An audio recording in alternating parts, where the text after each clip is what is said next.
تھوڑی دیر تک کی مزید جنگ کے بعد منگولوں کے لشکر کا ایک بہت بڑا حصہ جنگ میں کام آ گیا۔ اس موقع پر اور خان نے اپنے محافظ دستوں کے ساتھ کچھ اس طرح تیزی کے ساتھ منگولوں پر یلغار کی تھی کہ یلغار کے دوران چنگیز خان کا داماد اور منگولوں کے لشکر کا سالار تفجار مارا گیا۔ تفجار کے مرتے ہی منگول سر پر پاؤں رکھ کر بھاگ کھڑے ہوئے تھے۔ اس طرح نیشاپور کے باہر منگولوں کو بدترین شکست کا سامنا کرنا پڑا اور خان اور پاسبانوں کا سالار منگولوں کو شکست دے کر نیشاپور کی حفاظت کرنے میں کامیاب رہے تھے۔ شکست کھا کر بھاگتے ہوئے منگولوں کا اور خان اور پاسبانوں کے سپہ سالار نے کچھ دور تک تعاقب کیا، پھر وہ واپس نیشاپور کے نواح میں لوٹ آئے تھے۔ منگول لشکر کا جس قدر وہاں سامان تھا وہ 3 حصوں میں تقسیم کیا گیا۔ ایک حصہ نیشاپور کے حاکم عمر کاہی کے حوالے کیا گیا، باقی 2 حصے پاسبانوں کے سپہ سالار اور خان نے آپس میں بانٹ لیے تھے۔ پھر پاسبانوں کا سپہ سالار اپنی کسی نامعلوم منزل کی طرف چلا گیا تھا، جبکہ اور خان نیشاپور کے اس نواحی سلسلے کی طرف بڑھا جہاں پر اس کا پڑاؤ تھا اور باقی ماندہ لشکر وہاں قیام کیے ہوئے تھا۔ اور خان اپنے لشکر کے ساتھ منگولوں سے حاصل ہونے والے سامان سے لدا نیشاپور کے کوہستانی سلسلے کے قریب پہنچا ہی تھا کہ پشت کی طرف سے ایک سوار اپنے گھوڑے کو سر پر دوڑاتا ہوا آیا اور خان کے قریب آ رکا۔ اسے دیکھتے ہوئے اور خان، غیاث الدین اور قبیل خان تینوں نے اپنے گھوڑوں کو روک لیا تھا۔ سوار نزدیک آیا اور خان کو مخاطب کر کے کہنے لگا، اے امیر، میں آپ کے لیے ایک بری خبر لایا ہوں۔ ان الفاظ پر اور خان، غیاث الدین اور قبیل خان تینوں کے چہرے فک ہو گئے تھے۔ پھر وہ آنے والا سوار بولا اور کہنے لگا، اب اس کوہستانی سلسلے میں داخل ہونے کا کوئی فائدہ نہیں۔ آپ جب اپنے لشکر کے ساتھ منگولوں کے سردار جائسی کے تعاقب کے لیے نکلے تھے تو اس طرف سے منگولوں کے سپہ سالار صوبدائی اور نویان گزرے تھے۔ ان کے مخبروں نے کہیں اطلاع کر دی تھی کہ مسلمانوں کا ایک لشکر یہاں کوہستانی سلسلے کے اندر پڑاؤ کیے ہوئے ہے۔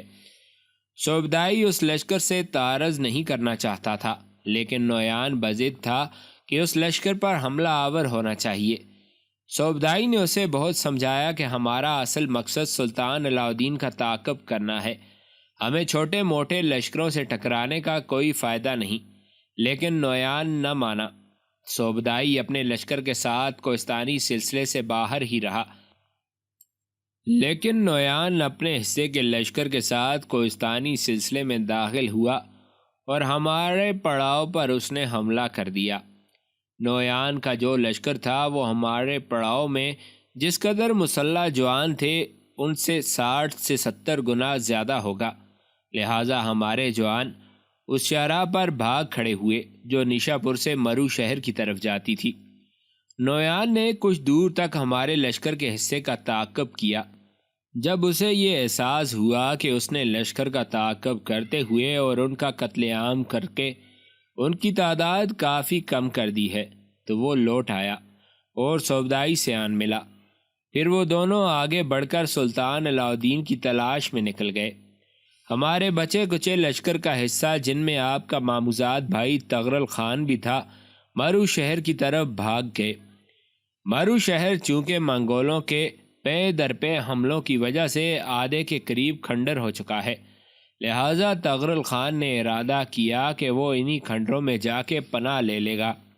لیکن تغرل خان کی بدقسمتی، جو ہی وہ مرو شہر کے کھنڈرات میں داخل ہوا، ایک منگول سردار جس کا نام کراچا خان ہے، وہ ایک بہت بڑے لشکر کے ساتھ ادھر سے گزرا۔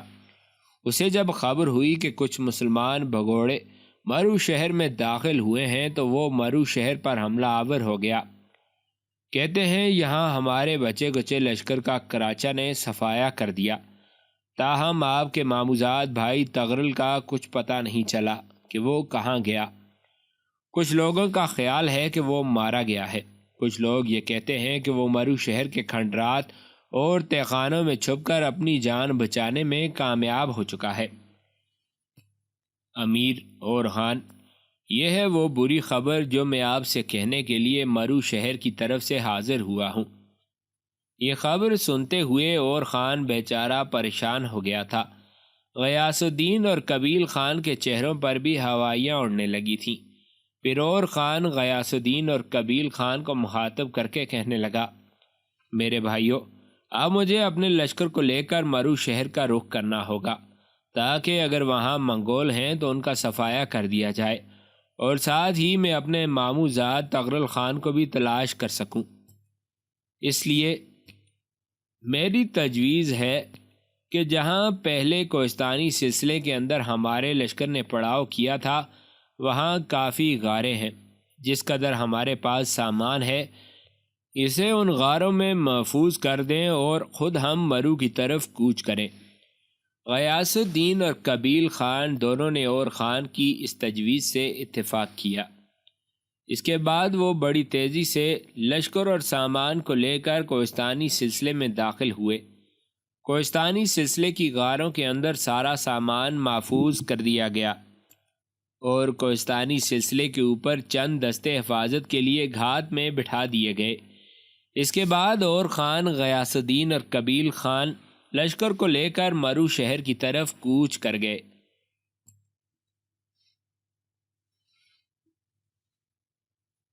چنگیز خان کو جب نیشا پور شہر کے باہر ہونے والی جنگ میں اپنے داماد تفجار کے مارے جانے کی اطلاع ملی تو وہ بے حد برہم اور سیخ پا ہوا۔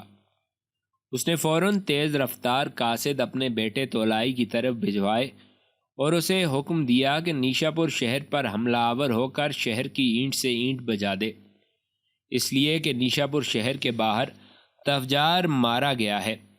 تفجار کے مارے جانے کی اطلاع جب تولائی کو ہوئی تو اپنے بینوئی کی موت کی خبر ملتے ہی اس نے پختہ ارادہ کر لیا کہ اہل نیشا پور کو اس دست درازی کا مزہ ضرور چکھائے گا۔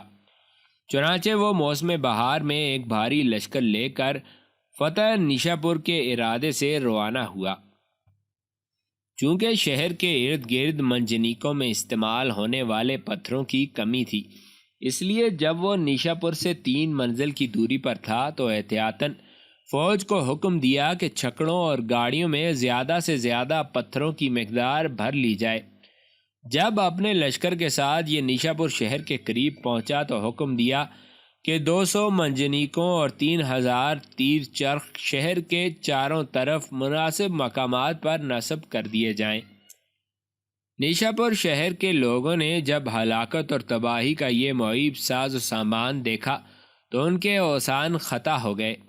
شہر کا حاکم عمر کاہی پہلے تولائی کا مقابلہ کرنے کا ارادہ کر چکا تھا، لیکن جب اس نے منجنیکوں اور تیر پھینکنے والے چرخ اس قدر شہر سے باہر دیکھے تو وہ ہمت ہار بیٹھا۔ چنانچہ اہل شہر سے مشورہ کرنے کے بعد اس نے نیشا پور کے قاضی رکن الدین علی بن ابراہیم کو تولائی کی طرف روانہ کیا تاکہ صلح کی گفت و شنید کی جائے۔ تولائی نے قاضی رکن الدین اور ان کے ساتھ جانے والی جماعت کے اراکین کی گزارشات پر کوئی توجہ نہ دی، بلکہ الٹا وفد کے سارے اراکین کو اپنے پاس روک لیا اور شہر پر حملہ کر لیا۔ اہل شہر یہ صورتحال دیکھتے ہوئے مدافعت پر اتر آئے تھے۔ 3 دن لگاتار جنگ ہوتی رہی اور اہل شہر بڑی جوانمردی، بڑی ہمت اور جرأت کا مظاہرہ کرتے ہوئے منگولوں کے حملوں کو روکتے رہے۔ آخر 3 روز بعد دوپہر کے قریب منگولوں نے کئی مقامات پر شہر کے ارد گرد خندق کو پاٹ دیا اور فصیل پر چڑھنے میں کامیاب ہو گئے۔ نیشا پور کے لوگ ایسا زبردست مقابلہ کر رہے تھے کہ منگول بار بار پیچھے ہٹنے پر مجبور ہو جاتے تھے۔ آخر پورا دن ایسا ہی سما رہا۔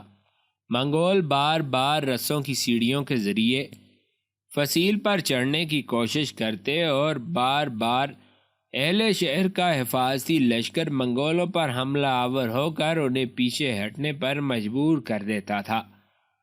آخر یہ تانگ جھانگ کا سلسلہ شام تک جاری رہا۔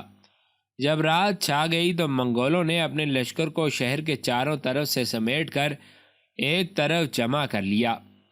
اہل شہر ان کے دھوکے میں آ گئے اور یہ سمجھ کے منگول اپنے لشکر کو سمیٹ رہے ہیں اور فتح نہ حاصل ہونے کی وجہ سے وہ یہاں سے کوچ کر جائیں گے، منگولوں نے اس سے فائدہ اٹھایا اور چند دستے خفیہ طور پر دوسری سمت بھجوائے جو رات کے اندھیرے سے فائدہ اٹھا کر فصیل پر چڑھنے میں کامیاب ہو گئے، اور پھر رات کے پچھلے حصے میں انہوں نے شہر کا ایک دروازہ کھول دیا۔ اس دروازے سے ہزاروں منگول شہر میں داخل ہو گئے۔ صبح کو جب اہل شہر نے دیکھا تو انہیں شہر میں ہر طرف منگول ہی منگول نظر آئے۔ ہر چند بچاؤ کی کوئی امید نہ رہی تھی، لیکن اہل شہر اسی طرح جوش و خروش کے ساتھ مقابلے پر ڈٹ گئے۔ لیکن اس وقت تک شہر کے سارے دروازے کھل چکے تھے اور منگول بے روک طوفان کی طرح، ہر چیز کو بہا جانے والے سیلاب کی طرح شہر میں داخل ہونا شروع ہو گئے تھے۔ منگول بھوکے بھیڑیوں کی طرح اہل نیشا پور پر ٹوٹ پڑے، جس کی وجہ سے بہت جلد نیشا پور کے دفاعی لشکر ہی نہیں بلکہ عام باشندوں کی قوت مزاحمت اور مدافعت بھی جواب دے گئی تھی۔ شہر کا حاکم عمر کاہی پکڑا گیا، اسے قتل کر دیا گیا۔ اسی دوران چنگیز خان کی طرف سے تولائی کے پاس ایک قاصد آیا اور اس نے چنگیز خان کی طرف سے تولائی کو نیشا پور کے متعلق احکامات پیش کیے۔ چنگیز خان کے اس قاصد کے آنے کے بعد تولائی نے تمام اہل شہر کو قتل کر دیا۔ شہر کے اکثر حصے کو گرا کر چٹیل میدان بنا دیا گیا۔ تولائی نے اپنے باپ چنگیز خان کے حکم کی لفظ بلفظ تعمیل کی۔ انسان تو انسان رہے، کتے اور بلیاں تک بھی مار دی گئیں۔ اس قتل عام کے موقع پر چنگیز خان کی بیٹی اور تفجار کی بیوی بھی موجود تھی۔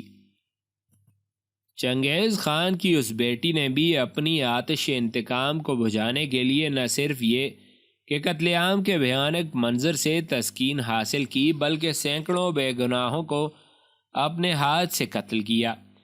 جب یہ ساری ظالمانہ کارروائی مکمل ہو چکی تو ایک منگول سردار کو فوج کا ایک دستہ دے کر یہ ہدایت دی گئی کہ وہ نیشا پور ہی میں قیام کرے، تاکہ بعد میں اگر کوئی بھولا بھٹکا آدمی وہاں آ نکلے تو اسے بھی ٹھکانے لگا دیا جائے۔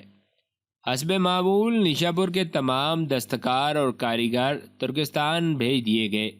اہل شہر کی ایک بہت بڑی تعداد تہہ خانوں میں چھپ گئی تھی، اس خیال سے کہ جب منگولوں کا لشکر کوچ کر جائے گا تو باہر نکل آئیں گے، لیکن چونکہ شہر کے اکثر مکانات گرا دیے گئے تھے لہٰذا لوگ تہہ خانوں میں ہی سسک سسک کر مر گئے۔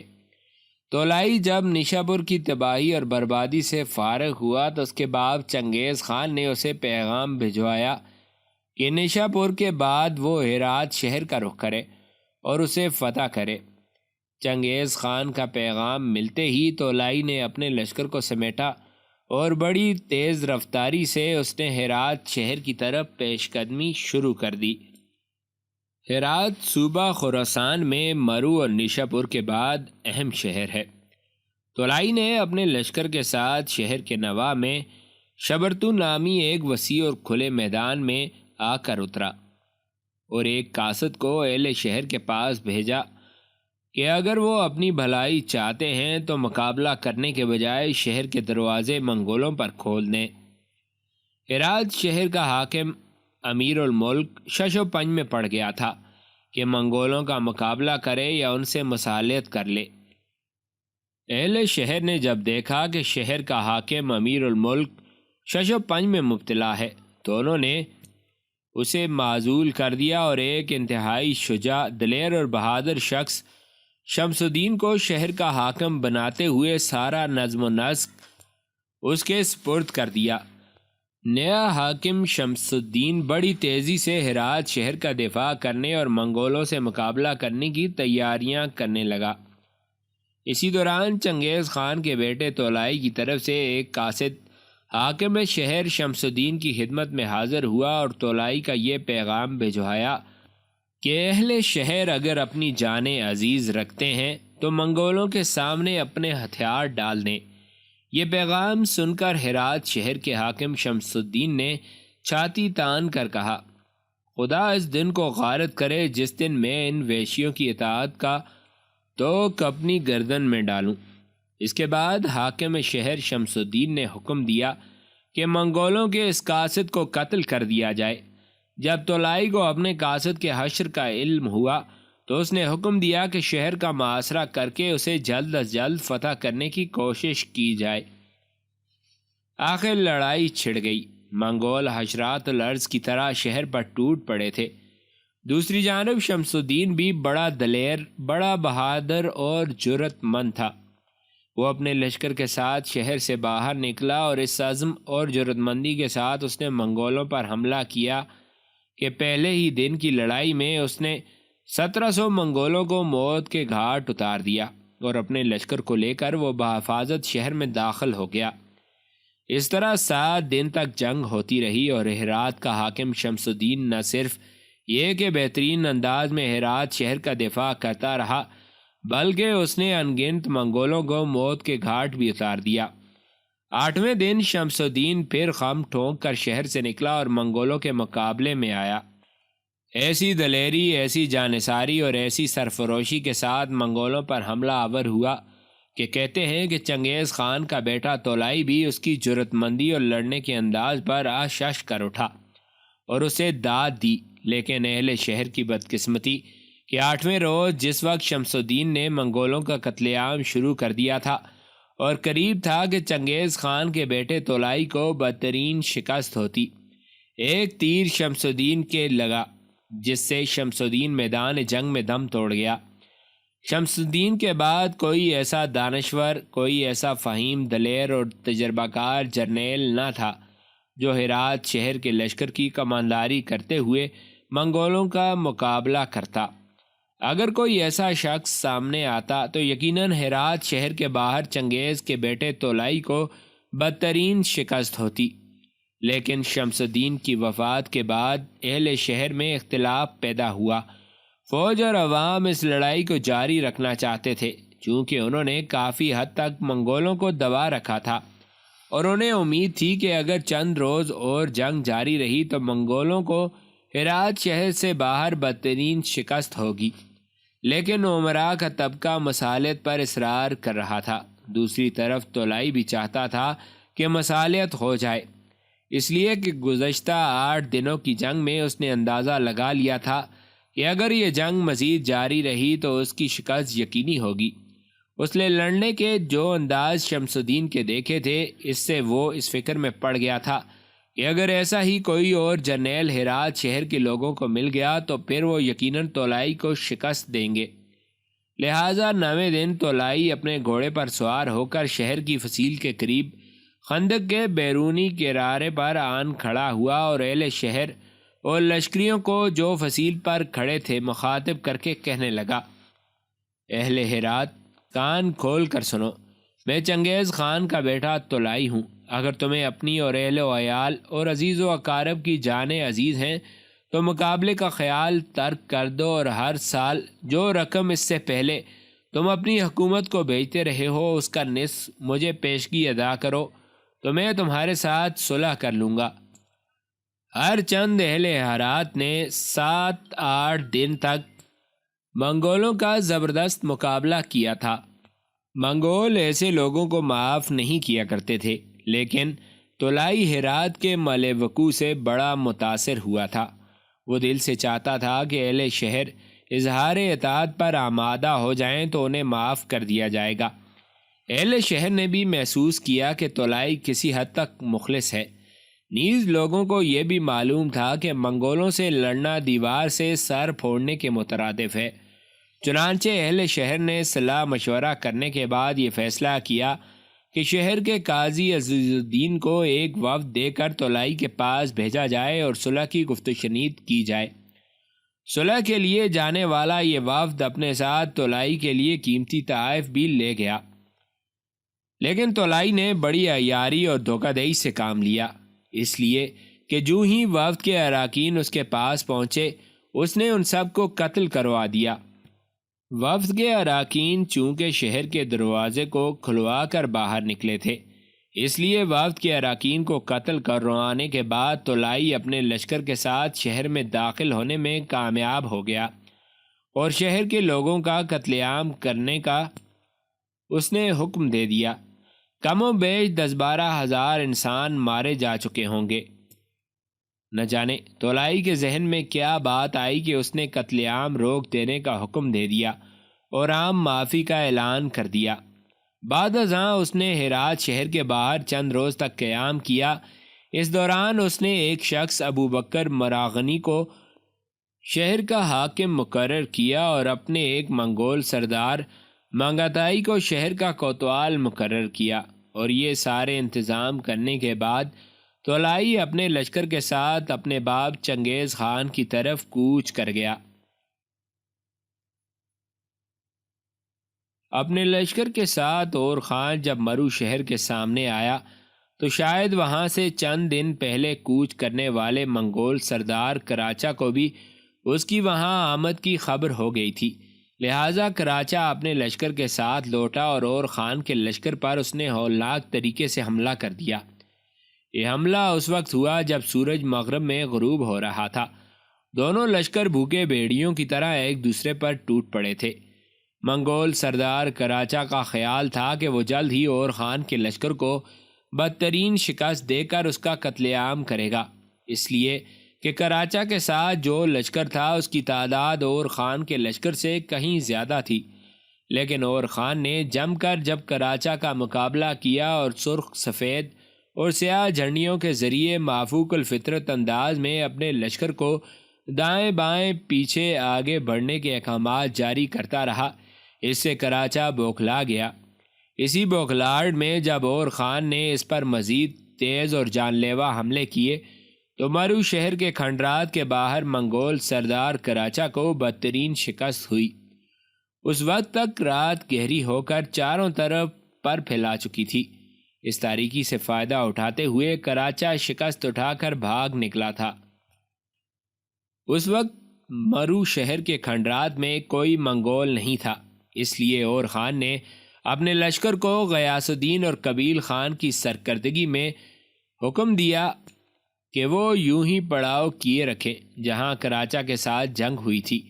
کراچا چونکہ اپنے لشکر کی ہر چیز چھوڑ کر بھاگا تھا، لہٰذا غیاث الدین اور قبیل خان دونوں اپنے لشکر کا پڑاؤ کرنے کے ساتھ کراچا کے لشکر سے ملنے والی ہر چیز کو سمیٹنے لگے تھے، جبکہ اور خان اپنے ایک محافظ دستے کو لے کر مرو شہر کے کھنڈرات میں داخل ہوا تاکہ وہاں اپنے ماموزاد بھائی تغرل خان کو تلاش کر سکے۔